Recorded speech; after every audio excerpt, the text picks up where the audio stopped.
बिस्मिल्लाहिर्रहमानिर्रहीम। अस्सलाम वालेकुम नाज़रीन, क्या हाल चाल है। मैं उम्मीद करता हूँ कि आप सब लोग खैर खैरियत से होंगे। नाज़रीन, आप देख रहे हैं वासिफ़ अली का ऑफिशियल यूट्यूब चैनल। आज बड़े दिन के बाद मैंने वीडियो बनाई है, इसके लिए बहुत माज़रत खाऊँ क्योंकि ईद का दिन था, इस वजह से मसरूफ़ थे। तो कुछ दिनों से ये जो 4-5 दिन पहले Dassault Rafale jets Ambala air force base India ने मंगवाए हैं, मेरे ख्याल से 5 हैं। उनके अंदर 3 ट्रेनर हैं ड्यूल सीटर और 2 हैं अंदर सिंगल सीटर। तो रफ़ाल जेट्स आए हैं, इनकी तादाद है 5। और सबसे पहली बात, इनको आते ही इनके अंदर रेडियो फॉल्ट निकल आया, यानी कि रेडियो फ्रीक्वेंसी अपने आप चेंज हो जाती थी। और दूसरी बात है, कोटिंग सही नहीं थी हुई। और तीसरी बात ये थी कि इनको मेरे ख्याल से तो इन्होंने अर्जेंट डिलीवरी के लिए पुराने रफ़ाल तैयारे चूज़ किए, या इनको फ्रांस ने फुद्दू लगाया नए की जगह पुराने तैयारे देकर। क्योंकि जब वो आए हैं नाज़रीन, ब्रांड न्यू जहाज़ है उनका, ताज़ा असेंबली लाइन से एक दिन बाद वो उतर के आया है इंडिया, और उसका कलर उतरना शुरू हो गया है। यार कोई कपड़ा ही ले लो आप, तकरीबन 1 महीना तो निकालता है, या धो दो उसको 1 हफ्ता तो निकालेगा ना यार। 2 दिन में इनके कलर उतरने लग पड़े हैं। और इनको तैयारे भी इन्होंने दिए हैं नाज़रीन। ये जो दुनिया का सबसे बेस्ट तैयारा F-22 रैप्टर है ना, वो $150 मिलियन का है, और इनको फ्रांसीसियों ने इनको $250 मिलियन पर यूनिट चार्ज किया है। यानी कि $100 मिलियन इन्होंने उनसे ज़्यादा दिए हैं किसी भी अच्छे फाइटर से, और उससे कम इन्होंने लिया है। फ्रांस के डिसॉल्ट रफ़ाल का मुकाबले में तो हमारा ब्लॉक GF-17 ब्लॉक 3 ही आगे है। नाज़रीन, पहले आपको एक छोटी सी देते हैं मेथड बताते हैं कि जहाज़ किस तरीके से काम करता है। सर, 2 चीज़ें जहाज़ में सबसे इम्पोर्टेंट होती हैं, एक उसका रडार और उसके अंदर मौजूद मिसाइल सिस्टम। बाकी इंजन को और early warning missile approach systems को तो वो आप पीछे कर दें। रडार और मिसाइल सिस्टम्स, ये 2 बहुत ही अहमियत रखते हैं किसी भी फाइटर प्लेन में। रडार क्या काम करता है, जिस किसी भी प्लेन का डॉग फाइट में रडार अच्छा होगा, वो दूसरे से पहले उसको पिक करके, अगर उसके पास उस रेंज का मिसाइल भी है तो वो उसको देखने से पहले ही मार देगा। दुश्मन के जहाज़ को उसकी रेंज में आने से पहले ही वो उसको शॉट डाउन कर चुका होगा। ठीक है। कुछ दिनों से ये इंडियन मीडिया, इंडियन यूट्यूबर्स और मोदी साहब मीटियोर लगाए जा रहे हैं। मीटियोर ये, मीटियोर वो। मीटियोर दरअसल नाज़रीन मिसाइल है, एक radar guided beyond visual range missile है। ये फ्रांस का तैयार किया हुआ है और इस वक्त 4 मुल्कों के पास है। फ्रेंच, स्वीडिश और यूरोफाइटर टाइफून में लगा हुआ है ये, और साब JS ग्रिपन में ये लगा हुआ है, और F-35A के ऊपर इसको लगाने की तैयारियां हो रही हैं। ये हो गया इनका मीटियोर। हर कोई मीटियोर चिल्ला रहा है, मीटियोर। यानी कि अब इंडियन मीडिया का हाल ये है, मीटियोर को वो ऐसे कह रहे हैं, अगर अम्बाला एयरफोर्स से जहाज़ उड़ते हैं ना, तो उनकी रेंज इतनी है कि वो बॉर्डर के पास अपनी ही सरहद में रहकर स्कर्दू एयरबेस को निशाना बना सकते हैं। ठीक है, चले मान लें आप बॉर्डर के पास आके स्कर्दू बेस को निशाना बना सकते हैं, आप अपनी ही हदूद में रह के, मान लिया। लेकिन अब हम कंपैरिजन करते हैं जो चाइना GF-17 थंडर ब्लॉक 3 में PL-15 एक गेम चेंजर मिसाइल सिस्टम लगा रहा है। सर, उसकी ऑपरेशनल जो टेस्टेड रेंज है वो 200 किलोमीटर है, और ये मैं आपको बात बता रहा हूँ, ये मीटियोर से 100 किलोमीटर यानी कि दुगनी है ये। और अंदाज़ा ये है कि ये 300 किलोमीटर तक जा सकता है मिसाइल PL-15।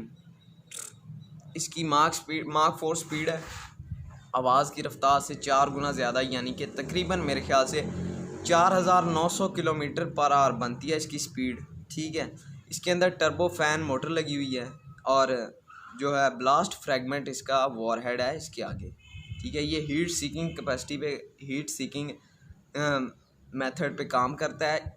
और अब आप अंदाज़ा लगा सकते हैं कि इंडियन मीडिया उनकी आवाम को क्या फुदू लगा रहे हैं। मीटियोर लगाई हुई है इन्होंने, ठीक है, कि मीटियोर 100 किलोमीटर रफ्तार से ज़्यादा। अभी इनको PL-15 का नहीं पता। PL-15 का मैं आपको बताऊं, स्कर्दू एयर बेस के ऊपर रह कर JF-17 आसानी से अम्बाला एयरफोर्स बेस को निशाना बना सकते हैं। ये हमारी कैपेबिलिटीज़ हैं और ये दोस्ती का नतीजा है। और हम दोस्ती निभाना भी जानते हैं और दुश्मनी निभाना भी जानते हैं, ठीक है। आगे आते हैं रडार्स पर, ठीक है। तो रफ़ाल, डिसॉल्ट रफ़ाल के रडार कहते हैं जी, ठीक है, 100-150 किलोमीटर 139 74 नॉटिकल माइल्स ये किसी भी रडार चीज़ को डिटेक्ट कर सकता है 30 स्क्वायर फुट की। 74 नॉटिकल माइल बनते हैं तकरीबन 138 पॉइंट कुछ किलोमीटर्स बनते हैं, यानी कि 140 भी नहीं है ये जो इनका रफ़ाल का रडार है। और जो JF-17 का रडार है जी, दोनों ईसा टेक्नोलॉजी के रडार हैं। ईसा का मतलब होता है एक्टिव इलेक्ट्रॉनिकली स्कैंड एरे, ईसा टेक्नोलॉजी अब तक की सबसे एडवांस रडार टेक्नोलॉजी है। JF-17 वो F-35 में भी ईसा रडार है, F-22 में भी ईसा रडार है, F-16 के जो नए ब्लॉक 72 आ रहे हैं उनमें भी ईसा रडार आ रहा है। तो ईसा रडार जो सबसे लेटेस्ट टेक्नोलॉजी है रडार्स में, ये बेसिकली एक कंपोजिट मटेरियल होता है जो कि रडार में यूज़ होता है।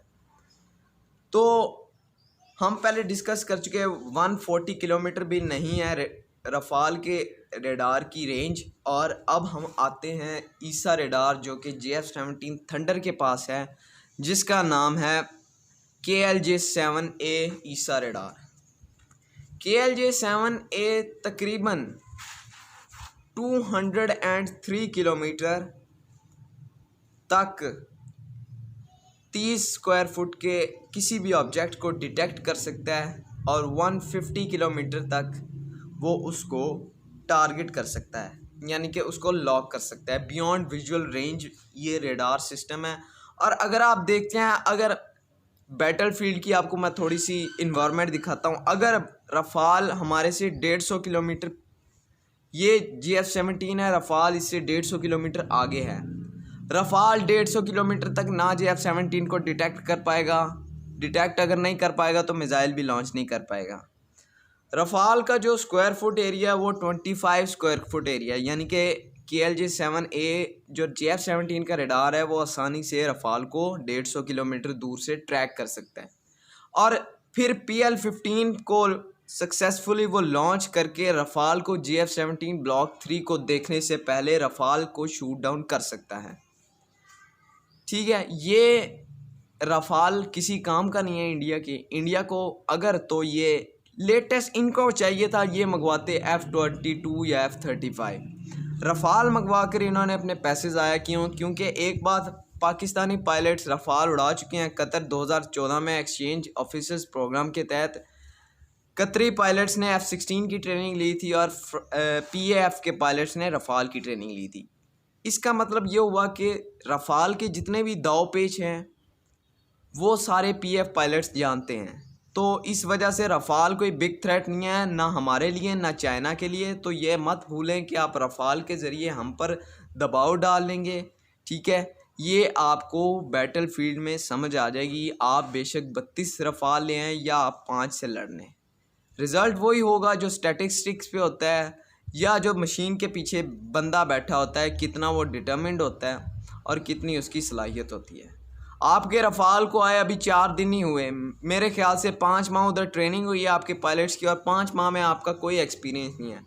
हमारा JF-17 थंडर के साथ तकरीबन 15 साल का एक्सपीरियंस है और F-16 के साथ 30 साल का, और फिर मिराज के साथ हमारा 35 ईयर्स का है। इसी तरह F-7 PG के साथ भी हमारा मोर दैन 20 ईयर्स हमारा एक्सपीरियंस है। तो सब एक्सपीरियंस की बात होती है। तो नाज़रीन, आज की वीडियो में इतना ही। मुझे अपने मुल्क को, अपनी अवाम को, अपने इदारों को दुआओं में याद रखें। अल्लाह आपका हामी नासिर हो। पाकिस्तान जिंदाबाद।